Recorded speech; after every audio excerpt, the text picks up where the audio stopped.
मैं मिलान चला गया। अभी इटली में रहने वालों के लिए बड़ी मजेदार स्टोरी। लोगों को बोला कि यार मैं तुम लोगों का पाकिस्तानी भाई हूँ, कुछ खाने के लिए मिल सकता है। नो कि क्या आंसर था। 1.5 लाख हमारा टर्की तक लगा, ठीक है। 2400 या 2500 यूरो हमारा तुर्की से यूनान तक लगा। अस्सलाम वालेकुम जी, आप देख रहे हैं वॉइस ऑफ सियालकोट और मैं हूं नदीम कौरी। हम लोग यूरोप में एंटर हो चुके हैं। पैसों का तो हमने अभी जिक्र ही नहीं किया कि कितने पैसे लगे, कितने खर्च हुए, कितनी इनकी साथ डीलिंग थी, इन्होंने कहां से कमाए, कैसे पहुंच चुके हुए थे।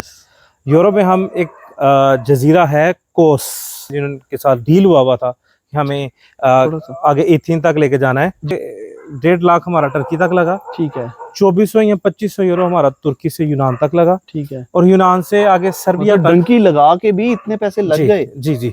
और ये आपने बोट वाले को कितने पैसे दिए आपने? वो 2500 यूरो उसने फी पर्सन। तो राय जब बोट पे बिठाते हैं तो जैकेट वगैरह कोई सेफ्टी बनाई होती है उन्होंने? कोई किसी किस्म की नहीं। इवन के वो जो बोर्ड है वो कल भी मैं आपको बता रहा था कि वो हवा वाली है। यूनान में आपने सरवाइव फिर किस तरह किया? भाई हमने यूनान में सर्वाइव इस तरह से किया कि हमने पहले टमाटर्स का काम किया, टमाटर्स तोड़ने का। अच्छा, फार्मर के साथ? हाँ, फार्मर के साथ। उसे कहते हैं दमातस्कोप्सी। जो यूनान में रहने वाले हैं उनको वो बड़ा मुस्कुराएंगे ये वर्ड सुन के। ठीक है, ठीक है। तो वो टमाटरों को तोड़ने को कहते हैं दमातस्कोप्सी। ठीक है। वो तोड़े, वो 25 यूरो ईच डे मिलते थे हमें 8 आवर काम करने के। तो वो 7 मंथ मैंने काम किया। आपका कितने पैसों में डील हुई उसके बाद? मेरी 1500 यूरो में डेट टाइम हुई हंगरी बुडापेस्ट तक। चलना हमने खुद था, कोई गाड़ी नहीं थी, पैदल सर्वाइव था। जस्ट वो डायरेक्शन देंगे। पैसे किस चीज के फिर उन्होंने? वो सिर्फ डायरेक्शन बताने के, या आपको बताते हैं यहाँ से यहाँ, या उनके कभी कभी अंदर ढूंढकर आते हैं। वो कहते हैं अब इस वे जाओ। मकदोनिया गए, मकदोनिया से हम सर्बिया गए, सर्बिया से हम हंगारिया गए। अब हंगारिया में हम लोग पकड़े गए हैं। पकड़े गए? हम पकड़े गए। वहां पे है रिश्वत का चक्कर? बिल्कुल भी नहीं, बिल्कुल भी नहीं। उन्होंने हमें पकड़ा, हमें वो डिवोर्स सेंटर ले गए, हमें कैंप्स में भिजवा दिया और हमें स्टे दे दिए। जब हमें स्टे दे दिए तो हमने एक राहत बढ़ी सुकून से कि यार अल्हम्दुलिल्लाह, यार हम आजाद हो। ऐसे तो लोग ईद की खुशी नहीं मनाते जिस हम जब आजाद होने पे मनाई हमने। तो डोंकर्स किधर थे जिन्होंने पैसे आपसे कमिट किए थे? जब उन्होंने कहा कि आप ये बॉर्डर से उस पार चले जाओ, हम जब गए तो आगे फोर्सेस उन्होंने पकड़ ली। यही तो ये लोग करते हैं, आपसे कहते हैं हम ये होंगे, हम आपका साथ देंगे, ऐसा करेंगे, ऐसा करेंगे। कुछ भी नहीं किया, कुछ भी नहीं होता। अच्छा। में यूएन और रेड क्रॉस की तंजीमें वगैरह होती हैं, वो भी उनको भी पता होता है ये लोग यहाँ से आएंगे। सही है, ठीक है। तो ह्यूमन ट्रैफिक हो रही है। तो जब स्टे दे दिया तो उसके बाद आप किधर गए फिर? हम लोग बुडापेस्ट पे, उन्होंने हमें भिजवा दिया कैंप में। ठीक है। बुडापेस्ट कैंप में हम लोग, वो ओपन कैंप थे, आप बाहर जा सकते थे, आ सकते थे। और काम शाम की इजाजत थी वहां पे? थी, लेकिन हमने किया नहीं। हम वहां से मैं आस्ट्रिया चला गया। हम याद है मुझे कि हम लोग 2 थे और एक बेचारे को पकड़ लिया उन्होंने। वो कह रहे हैं वीजा किधर है, कहता नहीं है। फिर आपसे ये पूछते हैं कि आप ये बताओ हमें कि कहाँ से आए हो। हम कहते हैं डंकी लगा गए। वो मुस्कुरा रहे होते हैं। उसको फिर पकड़ लिया और पकड़ के वो फिर ले गए। लेकिन मैं ट्रेन में था, मेरे पास टिकट भी नहीं थी, और मैं हंगरी बुडापेस्ट से ऑस्ट्रिया वियना तक चला गया। अच्छा, तो आप उसको छोड़ के फिर अकेले ही आगे बढ़ गए? तो आप नहीं, मुझे जब उसको पकड़ लिया ना तो आपने दौड़ लगा दी? नहीं, मैं ट्रेन में था ना। ठीक है। तो वो बेचारा शायद पानी या कुछ सैंडविच वगैरह अच्छा लेने के लिए उतरा था? हाँ, उतरा नहीं, हम लोग अभी बैठे थे बुडापेस्ट से वियना के लिए। ठीक है। तो फिर वो पकड़ा गया बेचारा। तो उसका क्या बना फिर? मुझे नहीं मालूम, राब्ता नहीं हुआ। सफर के दोस्त होते हैं वहां पे, कौन सा दौर में फेसबुक, व्हाट्सएप, स्काइप। अच्छा, अभी स्काइप का दौर था। ठीक है। वियना पहुंच गए आप? वियना की बहुत एक बुरी स्टोरी है। वियना, वहां पे कोई आपको है था रिसीव करने वाला, टेक केयर करने वाला, जिसके पास गए आपके? अलग ही जात। बस इस वीडियो के तवसल से कोई डंकी वाला भाई सुन रहा है तो वो इस चीज को एंजॉय भी करेगा। बिल्कुल ऐसे, और उसको रिफ्रेश हो जाएगी सारी मेमोरी। सर वो उसकी आंखें जो है ना, उस दुख से नम हो जाएंगी। हाँ, याद है बर्फ, सर्द, सख्त सर्दी, और जेब में 1 रुपया नहीं खाने के लिए। अच्छा। हाँ हाँ, मैं आपको क्या बताऊं कि भाई कुछ था ही नहीं खाने के लिए। ठीक है। और रात को तकरीबन समा था 1-2 बजे का। ठीक है। और बड़ी भूख लगी हुई है मुझे, कुछ नहीं खाने के लिए।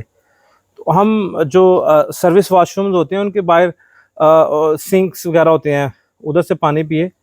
2 दिन 2 रातें अकेले मैंने उस जगह पे गुजारी हैं। तो वहाँ पे मैंने बहुत से लोगों को बोला कि यार मैं तुम लोगों का पाकिस्तानी भाई हूँ, सो सर्वाइवल के लिए कुछ खाने के लिए मिल सकता है। अच्छा। यू नो कि क्या आंसर था, आप उम्मीद रख सकते हैं उनसे। उन्होंने कहा यार तुम्हारी आइडेंटिफाई तुम्हें कैसे करें, तुम्हारी शनाख्त क्या है, हमें कैसे पता चलेगा? ऑस्ट्रिया में हमें किसी ने बिल्कुल भी सपोर्ट नहीं किया। और याद है कि 2 दिन और 3 रातों के बाद 2 भाई मेरे पास आते हैं, बड़े हैंडसम से मुझे मिले, पाकिस्तानी। मैंने कहा क्या हाल, गुजरांवाला से थे वो। मैंने कहा क्या हाल है? कहते हैं ठीक है। कहते हैं किधर आए हो आप? मैंने कहा यार ये, मुझे कहते हैं यार हम यहाँ, वो भी डंकी वाले थे, कहते हैं यार हम यहाँ पे वैसे ही आए हैं कहीं जब। बड़े तैयार श्यार हुए। मैंने कहा यार भूख लगी है, तुम्हारे घर पैसे दिलो, क्योंकि यूनान में किए हुए थे, पाकिस्तान भी जो आए हुए थे। तो कहा कि तुम्हारे घर भी जो आ देते हैं, थोड़े से पैसे हमें दे दो, पाकिस्तान में तुम्हें देते हैं, क्योंकि हम लोग वेस्टर्न यूनियन यूज नहीं करते, पासपोर्ट वीजा हमारे पास थे नहीं, डंकी वगैरह वाले थे हम। ठीक है। हमने उन्हें कहा कि थोड़े पैसे दे दो हमें। वो कहता पहले खाना क्या है ये बताओ। बड़े अच्छे लड़के थे। अच्छा। उसने एक भाई को भेजा, कुछ खाने के लिए लेके आओ इसके लिए। वो बड़े अच्छे भाई थे। अब अकेले ही थे? हाँ, वो मेरे लिए कोई शेक को जूस उसने कहा इसके लिए लेके ले आओ। आया। जो मेरे पास बैठा उसको फोर्सेस ने पकड़ लिया, मेरे साथ ही मुझे भी पकड़ लिया। हाँ दुम, हमें उन्होंने ऐसे मतलब मनचन कड़ियां लगा दी। हाँ ले गए। हम वहां पे पहुंचे तो जो छोटा भाई सामान लेने गया हुआ था वो भी उधर बैठा हुआ, पहले ही आगे, पहले ही पकड़ा हुआ। अच्छा। उसी में मुखबिरी की मेरा भाई बैठा हुआ, उसको नहीं ये मालूम नहीं है इस बात का। फिर हुआ क्या कि मुझे बड़ी सख्त भूख लगी हुई थी, वहां पे सेब वो लेके आया हुआ था। मैंने फटाफट वो एप्पल पकड़ा, तो वहां पे फोर्सेस की एक लड़की थी, उसके पास करंट वाली स्टिक थी। उसने कहा शायद ये कोई एक्टिविटी करने लगा है या ये कुछ गलत करने लगा है। उसने मेरी खूब पिटाई की, और खूब पिटाई की मतलब वो पता है अर्थ देते हैं ऐसे स्टिक से, तो अर्थ शॉर्ट होता है। मुझे उसने दिया, मैंने जब सेब पकड़ा तो वो बेचारी गमगीन हो गई, वो उसके आंसू आ गए कि ये जेन्युइन बात है। मैं बहुत जेन्युइन बातें बता रहा हूँ, ये हर उस पर गुजरी होंगी जो जो इस रास्तों से गुजर के गया हुआ है। उन्होंने हमें कैंप में भेजा अच्छी लाइफ के लिए। हमें किसी ने बताया, हम वहाँ पे अखबार बांटने का काम करते रहे बर्फों में, हमें कुछ पैसे मिला करते थे उसके एवज। ठीक है। वो अखबारों वगैरह का काम करते थे। उसके बाद हम लोग कैंप से ही फरार हो गए। अच्छा, उधर से भी आप? उन्होंने हमें अच्छी जिंदगी देनी थी, हमने कहा हम अच्छी जिंदगी से भी आगे अच्छी जाके जगह पर रहेंगे। जैसे हम अच्छा, तीनों आप 3 का जुट बन गया? अच्छा, वही 3 हम जो है ना उधर से कैंप से फरार हो गए। ठीक है। उसने कहा नहीं वो रात 12 बजे फरार, वो क्या था संजय दत्त की मूवी में, रात 12 बजे, हाँ, रात को 12 बजे मैं आपकी जेल तोड़ूंगा और फरार हो जाऊंगा। तो हम लोग इटालिया में चले गए। अच्छा, उधर से इटली? हाँ, इटालिया में हम जब चले गए तो इटालिया भी हम पहुंच गए। अब इटालिया तक हमारे पास ना कोई पासपोर्ट है, ना कोई आईडी कार्ड है, कुछ भी नहीं है। इसके बाद जब हम आईडी कार्ड कुछ वगैरह कुछ आइडेंटिफिकेशन कुछ भी नहीं थी हमारे पास। हम लोग इटालिया में पहुंचे तो पहले ही शहर में वो लोग उतर गए, मैं अकेला फिर रह गया। वो दोनों भाई उतर गए। मुझे किसी ने कहा कि आप मिलान आ जाओ, मैं मिलान चला गया। अब ये इटली में रहने वालों के लिए बड़ी मजेदार स्टोरी है। ये इधर तक हम इटालिया में पहुंच गए हैं। मिलान में जब आए तो मैं उस भाई को कॉल कर रहा हूँ जो मुझे नंबर मिला था, वो उठा ही नहीं रहा। वो फिल्मी स्टोरी सानू नहर वाले पुल ते बुला के ते हो रे बाकी कितने रह गए, उससे कोई रिस्पांस ही नहीं। अच्छा, इससे भी मजेदार बात, ठीक है। उसके बाद एक भाई ने एक और शहर हमें बुलाया। अच्छा, सही है। अच्छा, वो इससे भी ज्यादा मजेदार स्टोरी है। अच्छा, मिलान से आपका राब्ता नहीं हुआ, फिर आप दूसरी जगह चले गए? अच्छा, विदाउट हमारे पास कोई किराया नहीं था, मतलब मेरे पास याद है 25 यूरो होंगे जेब में, ठीक है, पॉकेट में। अब मैं सोचता था ये खा लूं या किराए के लिए रख लूं। ठीक है। तो हम लोग एक और शहर है नवारा, वहां पे चले गए। ठीक है। वहां पे फिर एक और भाई है, उसने भी कहा जी मैं वीकेंड में आपको मिलूंगा। हमने कहा फिर हमें क्यों बुलाया? कहता नहीं हमने बुलाया नहीं, आपको बस बताया था हम इधर रहते हैं। फिर हम लोग एक और दोस्त है उसके पास नवारा चले गए। उसने हमें रिसीव किया, बड़ा सादा लो आदमी था वो।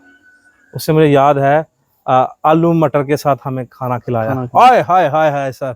उधर से हम लोग फिर ट्रेन ली हमने। हम लोग आपका सफर पूरा वास्को डे गामा वाला है। बस ना सफर उसका खत्म हुआ था ना हमारा हो रहा है। साहब, इनकी गुड लक थी, जिंदा और जावेद ये वहां पर पहुंच गए। आज ये कामयाब बिजनेसमैन है, यूरोप के तकरीबन सब बड़े बिजनेसमैनों में इनका नाम भी आता है। अब इनकी सक्सेस की स्टोरी क्या है? अगर हम में से कोई भाई डंकी लगाकर वहां पर पहुंच जाता है या वैसे ही वीजा लेकर वहां पर पहुंच जाता है, आगे रिसीव करने वाला कोई नहीं, हवारगी उसका मुकद्दर बनने जा रही है, तो वो किस तरह वहां पर सरवाइव कर सकता है? वो किस तरह पाकिस्तानियों की मदद, इनकी मदद तो किसी ने नहीं की, लेकिन इनसे हम ये जरूर पूछेंगे, अगर कोई पाकिस्तानी भाई जलील हवार होता वहां पर नजर आता है ना, नॉट ओनली पाकिस्तानी बल्कि कोई भी ह्यूमन, उनको कैसे वहां पर रेस्ट मिल सकता है, सुकूनत इख्तियार कर सकते हैं, कामयाबी की तरफ सफ़र कर सकते हैं, कामयाब हो सकते हैं, अपनी पीआर कैसे ले सकते हैं, वहाँ पर सक्सेस के लिए क्या क्या करना पड़ता है, जॉब करने के लिए क्या क्या करना पड़ता है, वहाँ पर रेजिडेंस कार्ड लेने के लिए, वहाँ पर पासपोर्ट हासिल करने के लिए, ये सारी चीज़ें हम नेक्स्ट सेशन में हम राजा साहब से डिस्कस करेंगे। फिलहाल इस मुश्किलों से भरी हुई स्टोरी, डंकी की मुश्किलात से भरी हुई स्टोरी, दुख से मुश्किलात से भरी हुई स्टोरी से हमें इजाजत दीजिए। आपको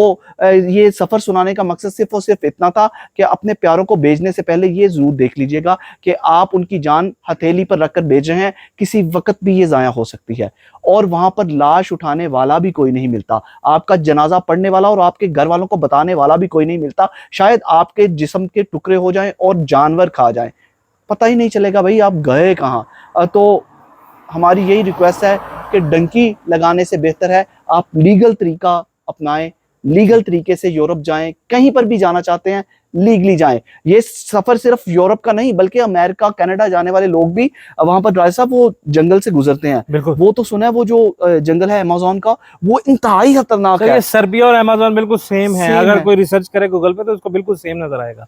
तो आपने कहीं पर भी जाना दुनिया में ये रास्ता ना अपनाइएगा। तो फिलहाल इस स्टोरी से अपने भाई नदीम गौरी को राजा हुसनैन साहब के साथ इजाजत दीजिए।